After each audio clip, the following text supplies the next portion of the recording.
At least 14 Israeli airstrikes target Beirut's southern suburbs overnight.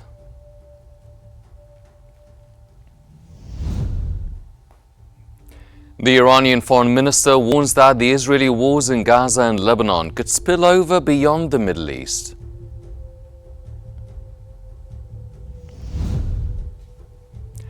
And an Israeli shelling on Gaza and Qnews kills at least 14 Palestinians and injures dozens.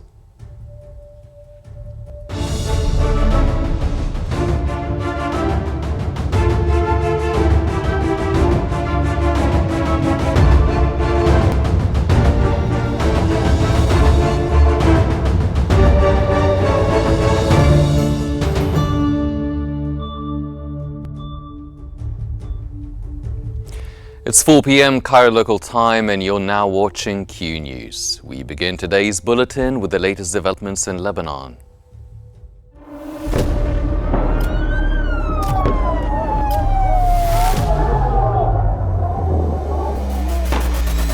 كل المستهدفين هن مدنيين. وضع شيء مرعب، شيء بخوف.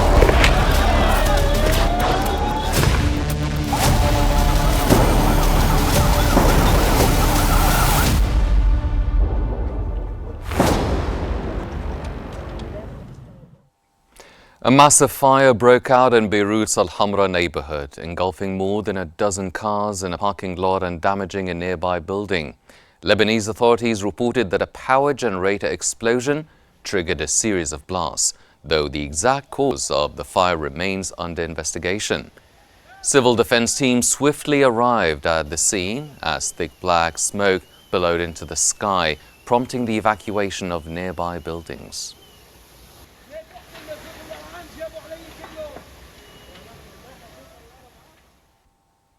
Lebanese media have reported that at least 11 intense airstrikes targeted Beirut's southern suburbs overnight following an Israeli assault. An airstrike on Burj al Brajne caused a loud explosion heard across the city as it filled the sky with thick black smoke that spread into nearby areas. Additional strikes reportedly hit neighborhoods, including Harat Harik and Hadath. The Israeli military claimed the attacks targeted Hezbollah positions.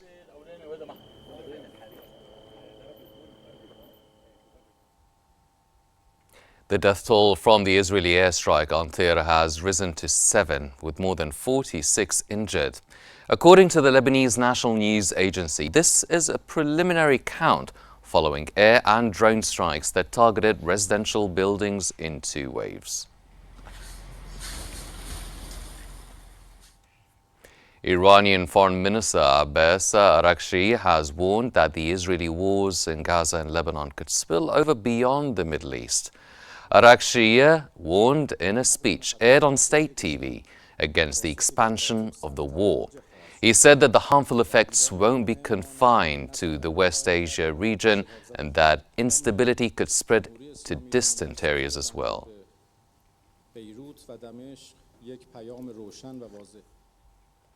Tensions continue to mount along Lebanon's southern border as Israeli airstrikes target sites in the country's south, sparking a fierce response from Hezbollah. Lebanon remains tense as escalating hostilities with Israel raise concerns for civilian safety along the border. Overnight, Israeli airstrikes targeted multiple sites in southern Lebanon, reportedly striking Hezbollah infrastructure around the towns of Marun al-Ras and Aitaron. The Lebanese army confirmed that drones and artillery were involved, adding that it is closely monitoring developments. In response, Hezbollah heavy significant shelling against Israeli occupation military outposts, marking one of the conflict's sharpest escalations. The exchanges underscore the bolstered Israeli military presence along Lebanon's southern border, fueling fears of a wider confrontation that could deepen Lebanon's involvement in the regional conflict. The humanitarian situation in southern Lebanon is worsening, with thousands displaced and border hospitals facing critical shortages as they struggle to care for the increasing number of injured. Local organizations warn of an impending humanitarian crisis if violence persists. it, Lebanese officials have appealed to the United Nations and the international community for intervention, calling for an immediate ceasefire and protections for civilians. As events unfold, Lebanese citizens brace for potential escalation, hoping that diplomatic efforts will restore calm before the conflict intensifies further. And for more analysis on this story, I'll hand you over to Selma in our newsroom. Selma, over to you. Thank you, Hani. For further analysis on the ongoing escalation between Israel and Hezbollah, we're joined from Beirut by military and strategic expert, retired Brigadier General Saeed Al-Qozah. Thank you for joining us, sir, on Qnews.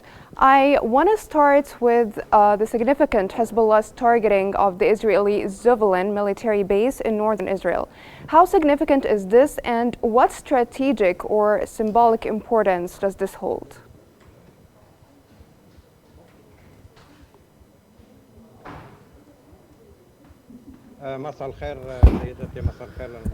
Good afternoon, ladies and gentlemen. In fact, ever since the start of this war, Hezbollah has been targeting Israeli settlements in the north of colonized Palestine. Or, in fact, the military centers and not the civilian districts have been targeted by Hezbollah. In fact, Hezbollah does not have a strategy to target civilian districts, even though Israelis, in fact, do target civilians. And if a missile landed by mistake in a civilian Israeli area, this, I can assure you, happened by complete and utter mistake, because the strategy of Hezbollah predicates upon targeting military centers in the north of Tel Aviv, Haifa, and Haifa as well. Now, speaking of Hezbollah's strategy, to what extent could Hezbollah's action indicate a broader regional conflict, potentially involving other countries or groups?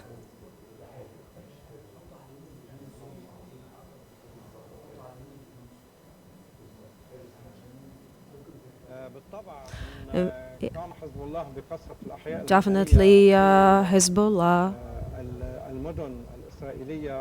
has been targeting Israeli districts, civilian districts, and this, in fact, is an escalation, is quite an escalation that Israel is not going to approve of, and it's going to make Iran incur the responsibility for this, because Hezbollah didn't target civilian districts without the prior approval of Iran. Iran is the main party that asked Hezbollah to enter the Musalama war on the 8th of October. And right now, Iran is directing and managing the operations of Hezbollah after the assassination of Nasrallah, because in fact Hezbollah was the one managing these strikes in different areas. But right now, after the front line of Hezbollah chiefs has been assassinated entirely by Israel, now Iran is taking over and managing the operations of Hezbollah, and it's the Iranian strategy to actually target civilian Israeli districts, and that definitely is going to raise a reaction from the Israeli side. Now, sir, how has the international community, particularly the United Nations, responded to these developments between Hezbollah and Israel? Could we expect any mediation efforts?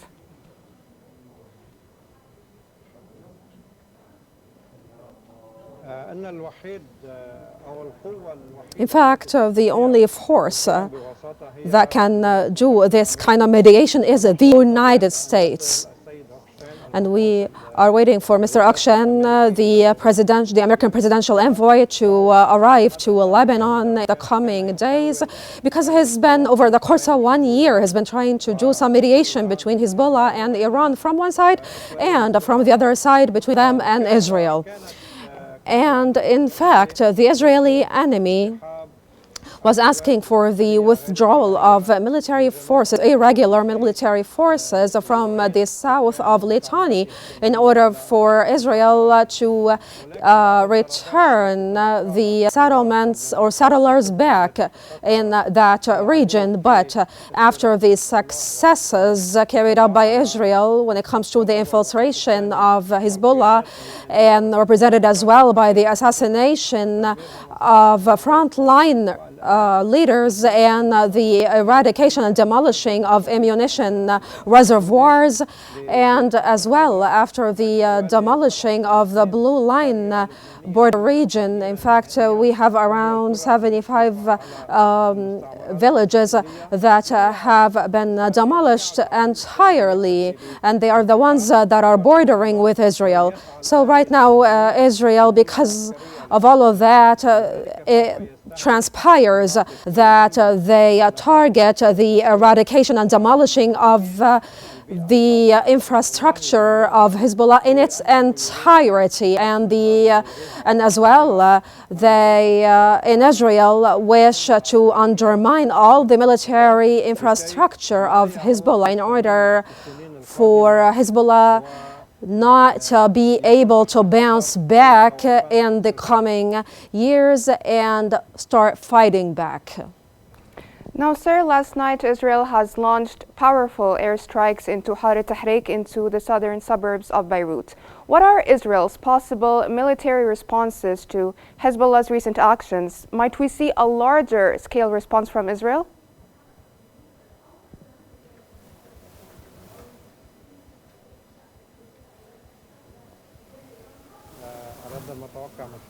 من حزب الله عفوا من حزب. Yes, Israel, in fact, last night they attacked the southern villages in Beirut. They carried out 14 raids, 14 wide-scale raids. We used to hear, or we heard the sounds of explosions. In fact, I am living 30 kilometers from Beirut, and I still was able to hear the explosion and blast sounds.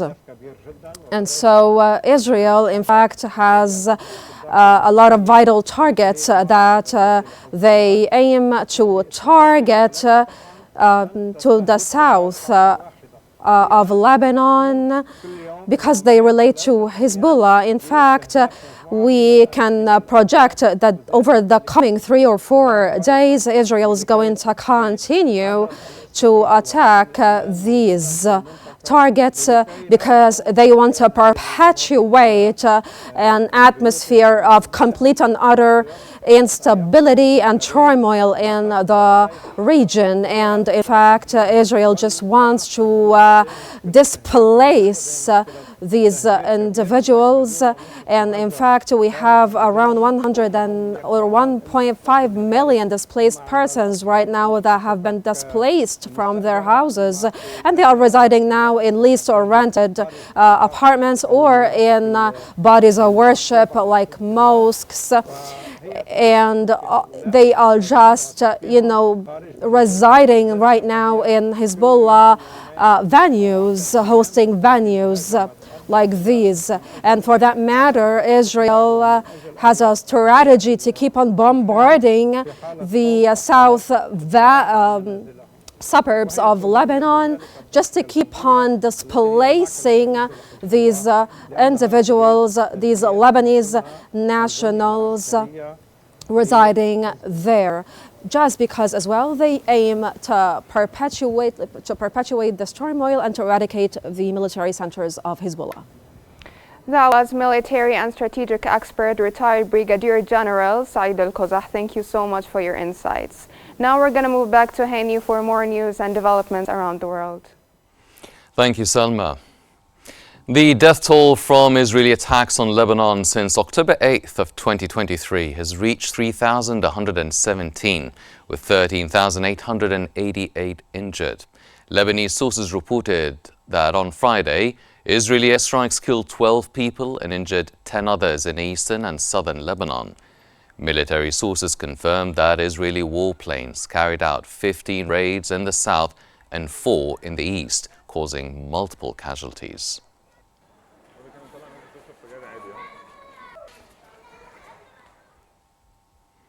And from Lebanon, we move on to the latest developments in Gaza.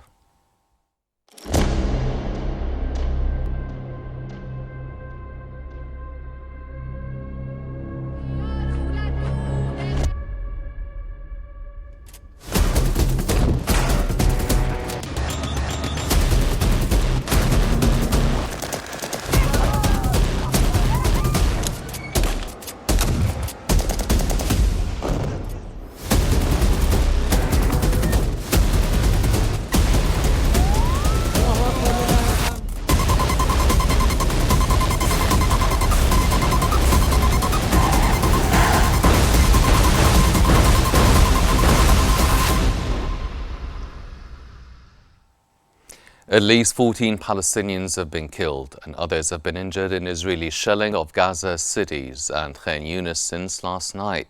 Palestinian media reports indicate that the Israeli occupation forces targeted a school sheltering displaced people on Jaffa Street in Gaza City, killing 5. Additionally, strikes hit tents in Qnews where more displaced individuals reside.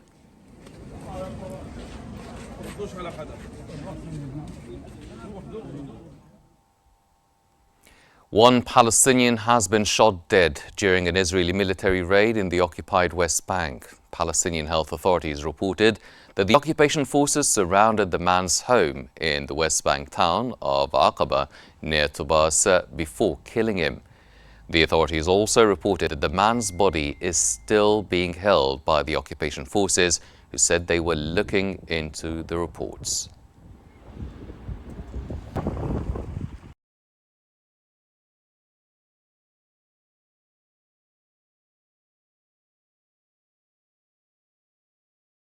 Of Gaza City. Palestinian media reported that Israeli artillery also shelled Beit Hanun in the northeast of the Gaza Strip and raided a building in the Shabura camp in Rafah to the south.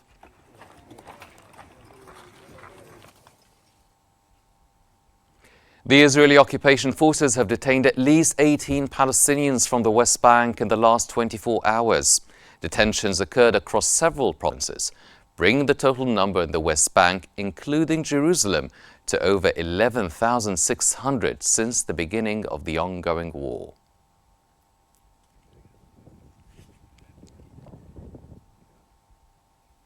Israeli occupation forces have carried out 4 massacres in the Gaza Strip over the past 48 hours, leaving at least 44 Palestinians dead and 81 others injured. Gaza health authorities confirmed that the death toll from the Israeli onslaught since October 7th has surpassed 43,550, with more than 102,760 people wounded.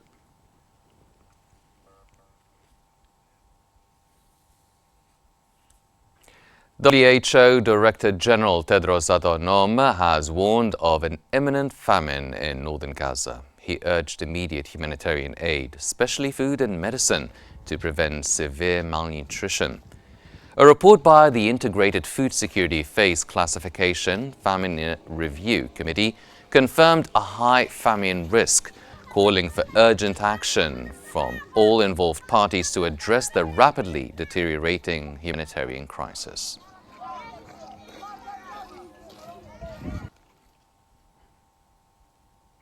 Four Palestinians have been killed in an occupation airstrike that targeted citizens and displaced people's tents in Deir el-Balah and the Jabalia camp.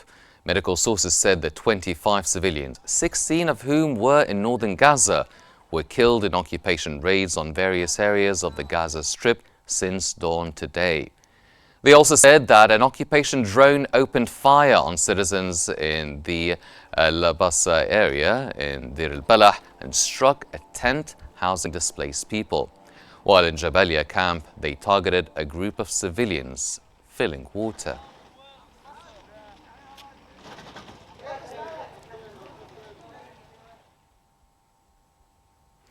Gaza has been facing an escalating humanitarian crisis with thousands killed, severe injuries, widespread hunger, and medical shortages.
Slovak Prime Minister Robert Fico has said that Ukraine can be part of the European Union, but it cannot join the North Atlantic Treaty Organization, NATO, as this would further escalate regional tensions.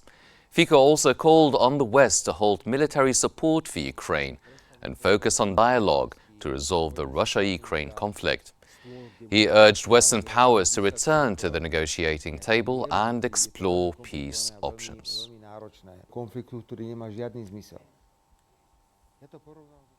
European Commission President Ursula von der Leyen has said that the European Union could consider replacing Russian liquefied natural gas imports with those from the United States. Von der Leyen said that the European Union's approach to trade policies once Donald Trump returns to power as US President in January will be to engage, identify common interests and negotiate. Trump warned before his US presidential victory that the 27-nation bloc will have to pay a big price for not buying enough American exports and has threatened 10% tariffs on all US imports.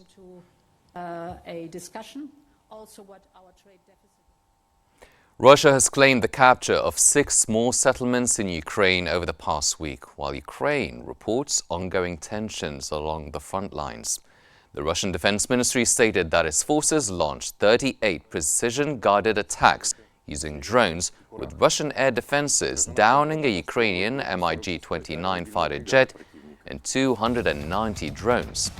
Meanwhile, the Ukrainian Armed Forces General Staff reported 114 clashes on the front line during the day.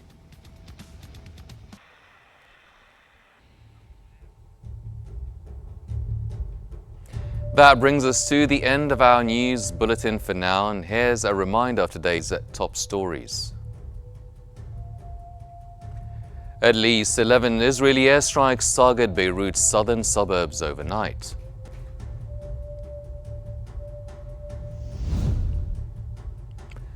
The Iranian foreign minister warns that the Israeli wars in Gaza and Lebanon could spill over beyond the Middle East.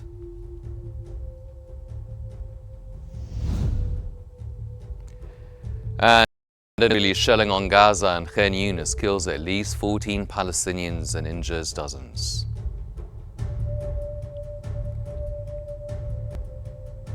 This concludes our news bulletin for this hour, but please don't forget to follow Q News on YouTube, Facebook, X, Instagram and TikTok at Qnews EGY to stay informed. I'm Henny Saif. Thank you for joining us.